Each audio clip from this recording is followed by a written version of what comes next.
ఆ తల్లి సీతమ్మ తల్లి ఇచ్చినటువంటి అద్భుతమైనటువంటి సుందరమైనటువంటి మాధురమైనటువంటి వరం అనమాట ఆంజనేయ స్వామికి.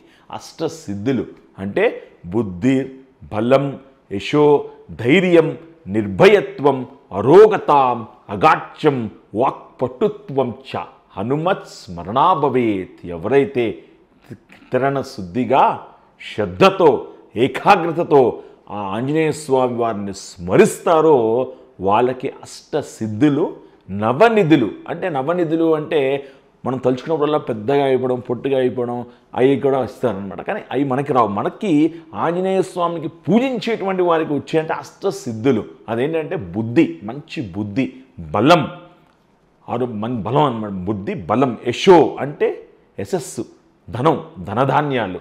బుద్ధి, బలం, యశో, ధైర్యం, ధైర్యంగా ఉండడం, ఎప్పుడు దేనికి కూడా భయపడకూడదు అనమాట.